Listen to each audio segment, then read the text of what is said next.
Patrick Roger, Cécile de Ménibus. Et ce matin à 9h43, on va parler emploi, on va parler formation avec Virginie Calmels. Bonjour. Bonjour. Vous êtes présidente fondatrice de l'école Futurae, une nouvelle école du digital sur les métiers du numérique, un secteur à fort potentiel en ce moment. Et surtout, pendant ce confinement, beaucoup de groupes et beaucoup d'entreprises ont peut-être pris conscience de l'importance du numérique justement au sein des entreprises. Absolument, la transformation numérique des entreprises est une question de survie maintenant. Le Covid n'a fait qu'accélérer ce processus. Et derrière cette école, ce sont des formations à des métiers qui sont les métiers de demain. Pas uniquement. Déjà un peu aujourd'hui quand même. Oui, les métiers d'aujourd'hui et de demain, absolument. Il y en a quand même déjà qui sont bien demandés aujourd'hui par les entreprises. Mais en tout cas, c'est pas que pour l'industrie du digital. Ça va beaucoup plus loin. On a L'Oréal ou on a Thales, par exemple, comme partenaire. Pourquoi ? Parce qu'en fait, le numérique est partout. C'est devenu totalement transversal et quelles que soient les activités, elles nécessitent des formations, des compétences dans ces technicités du numérique, que ce soit le marketing digital ou que ce soit tout ce qui est dans un monde que je connais bien, le monde des industries créatives.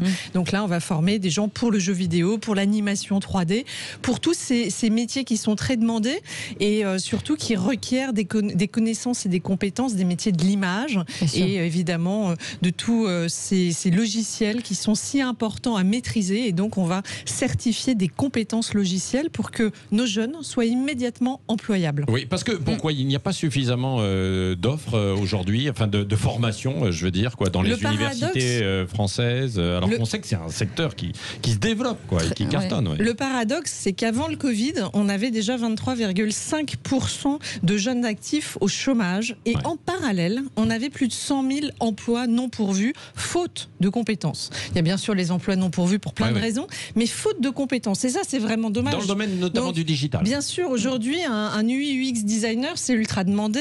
Un web content manager, c'est ultra demandé. Un data scientist, c'est ultra demandé. Étudier l'ensemble des données. Exactement. Donc, on voit bien qu'il y a toute une liste de métiers et de compétences. Et l'idée, elle est simple. Elle est simplement de dire réconcilions le besoin des entreprises et la formation. Et moi, je suis partie du besoin des entreprises, parce que je suis une femme d'entreprise, pour développer une pédagogie qui soit adaptée à ce que les entreprises attendent et du coup pour permettre à ces jeunes de ne pas connaître le chômage. Pour moi, c'est ça l'objectif majeur, c'est que des jeunes bien formés aujourd'hui qui vont dans les bonnes filières de formation ne connaîtront pas le chômage. Au contraire, ils sont même tellement demandés qu'il y a parfois une course à l'échalote avec des salaires assez élevés. Oui, c'est ce que j'allais dire. Les salaires, l'expertise fait que les salaires vont exactement, parce que la rareté fait évidemment la valeur et du coup, vous voyez des personnes qui, au bout de 2 ans, se font chasser par d'autres entreprises à des salaires de plus en plus élevés. Oui. Alors, vous vous adressez à des bacheliers directement qui n'ont pas forcément des compétences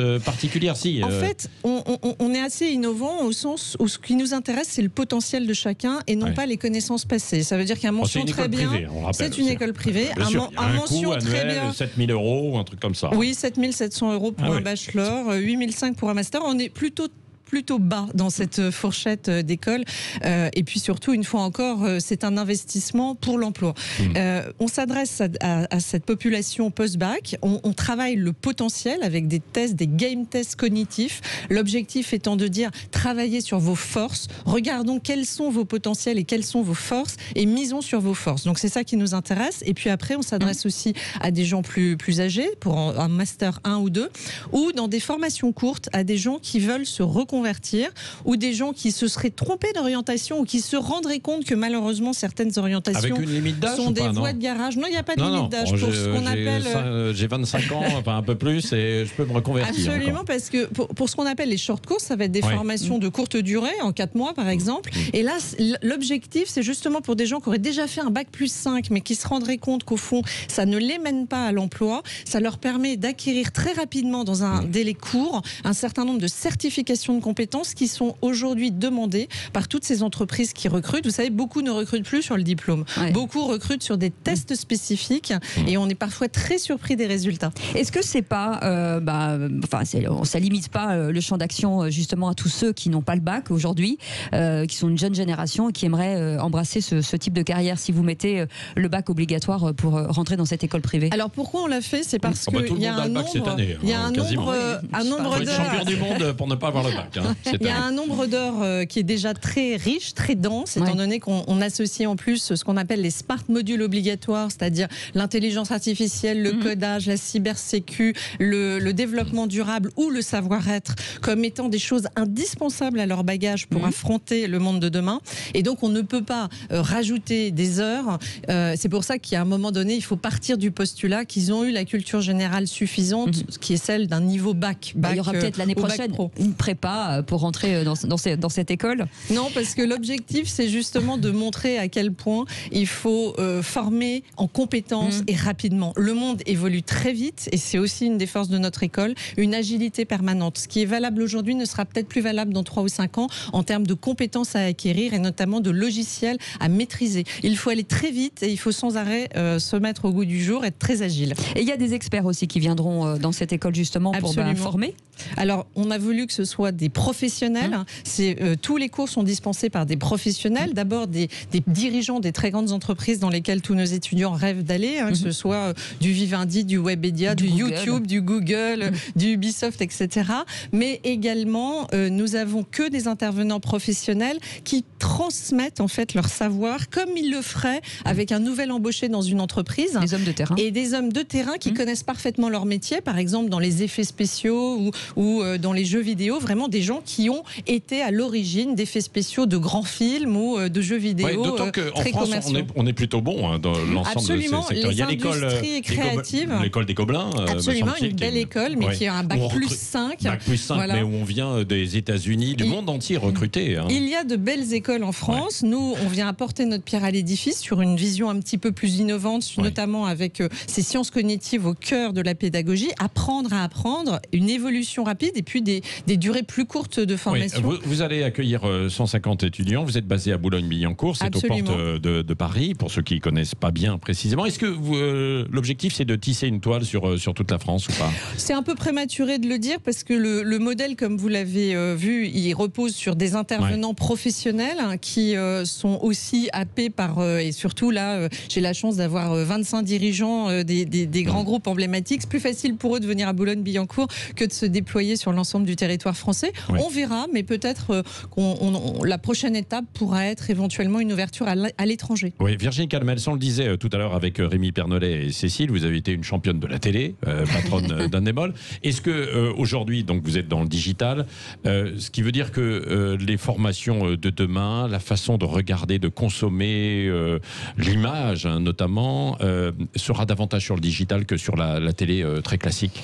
On voit que c'est un mouvement qui s'opère. La télé délinéarisée sera probablement un jour plus consommée de façon plus importante que la télé linéarisée classique. On voit qu'il y a un mouvement qui s'opère, mais une fois encore, comme je le disais, le digital est partout, il est dans tout. C'est pour ça qu'on a aussi Thales ou L'Oréal, on a ce qu'on pourrait considérer comme des sociétés d'abord ultra innovantes, mais plus traditionnelles, qui sont tout autant intéressées par le recrutement de ce type de compétences que des sociétés du digital comme OnePoint ou très Webedia.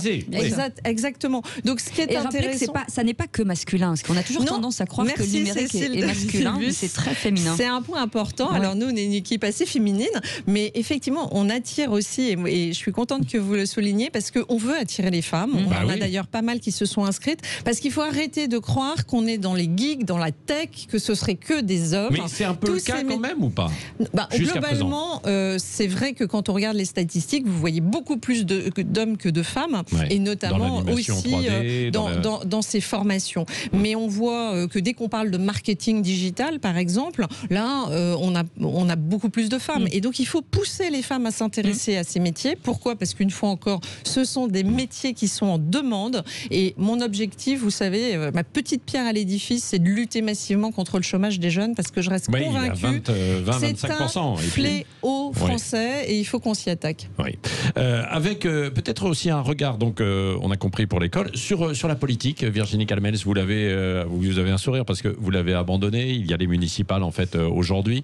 Des regrets ou pas d'avoir tourné cette page? Un peu. Non, moi, vous savez, d'abord, j'ai jamais été vraiment une femme politique. J'étais une femme d'entreprise engagée en politique. Ouais. Ça veut dire que j'en avais ni les codes, ni la formation, ni les méthodes. Donc, j'avais beaucoup de choses à apprendre. Vous avez rejoint Alain Juppé à Bordeaux. Absolument. J'ai fait mon job à Bordeaux en tant que première adjointe. On a créé plus de 30 000 emplois. Donc, là encore, on peut être dans le concret. Moi, c'est ça qui me plaisait en politique. C'est le concret. Créer une école, pour moi, c'est une autre façon de faire de la politique. C'est de parler de l'intérêt général, du bien commun, d'un sujet qui me préoccupe et qui est un peu le fil rouge de mon engagement depuis 25 ans, qui est l'emploi. Voilà, en créant, en développant, en optimisant. Et derrière, c'est un peu dans la droite ligne de mon mandat à Bordeaux que de créer cette école. Mais des regrets ou pas de ne pas avoir continué? J'ai le regret surtout que les convictions auxquelles je crois vraiment ne soient pas vraiment portées aujourd'hui. Quelles sont vos convictions? Moi, je suis, c'est pas un secret, je suis pour un vrai libéralisme économique, mais pas au sens de dévoyer où on croit que c'est le soutien au capitalisme ou l'horrible monde anglo-saxon, mais je crois à la liberté d'entreprise, je crois à la rémunération par le travail, du talent, et je crois qu'il faut donner à tous son talent. Vous avez le sentiment que justement ça c'est un peu dévoyé aujourd'hui et que on l'a vu avec la Convention citoyenne ces derniers jours où on a parlé beaucoup de décroissance, quoi. Oui, je fais pas partie de ces gens qui pensent que la décroissance sera la solution. Je pense que c'est exactement l'inverse. Je pense que si on veut, et je fais partie de cette génération, d'ailleurs l'école en est un bon exemple. On a un campus éco-responsable. Je crois au RSE, je crois au développement durable, à l'écologie. Je pense que ce sont vraiment des sujets majeurs. Pour autant, je ne crois pas à l'écologie punitive. Je ne crois pas que c'est par la décroissance qu'on financera tout ça. Je crois au contraire que c'est par l'innovation, en laissant les entrepreneurs avoir des idées qui vont permettre de développer des innovations qui vont nous faire économiser de l'énergie. Regardez la conquête spatiale. On a vu que même le privé pouvait aujourd'hui s'intéresser à cela. Je crois que le monde de demain et beaucoup d'entrepreneurs s'intéresseront à cette économie verte. Le digital peut aider effectivement à réduire la pollution de la planète d'une façon générale, quoi. Comme toujours, le digital, quand il est bien utilisé, peut être une source d'économie ou de meilleure consommation de nos denrées rares, bien sûr. Oui, bon. Et puis l'autre point, juste pour vous répondre, moi je crois à un régalien fort, je crois à l'ordre, je crois à la sécurité, je crois aussi. Il y a des problèmes. Voyez-vous, je pense qu'aujourd'hui, malheureusement, ce n'est pas là encore les convictions auxquelles je croyais qui ont triomphé. Oui, mais vous pensez qu'il y aura un changement justement dans les années qui viennent, il y a un basculement qui peut s'opérer en fait dans la société française? Moi, je suis très française. J'aime mon pays. Je ne fais plus de politique, mais je regarde ça avec beaucoup d'attention. Je ne peux que souhaiter, parce que je crois que c'est ça la volonté qu'on a en commun, c'est que les choses aillent mieux, que la France se porte mieux, que les gens vivent mieux. Et je n'ai pas le sentiment, malheureusement, qu'on soit sur cette pente-là. Ouais. Merci beaucoup, Virginie Calmels, présidente fondatrice de l'école Futurae, qui veut dire avenir. Ça tombe bien parce que on vous souhaite un très bel avenir et puis un bel avenir aussi pour tous ces étudiants, parce que la rentrée devrait être compliquée. Ouais, ça, il va falloir les soutenir et voilà, leur apporter un petit peu de courage. Nous, Patrick Roger, on se retrouve demain matin. Dans un instant, c'est Valérie Expert qui va parler des médias. Vous regardez encore un peu la télé ou de moins en moins? De moins en moins. D'abord, faute de temps, et puis aussi parce que je consomme beaucoup de petites séries sur Netflix. Oui, absolument. Voilà, comme beaucoup. Merci. Dans un instant, donc, Valérie Expert. Restez avec nous.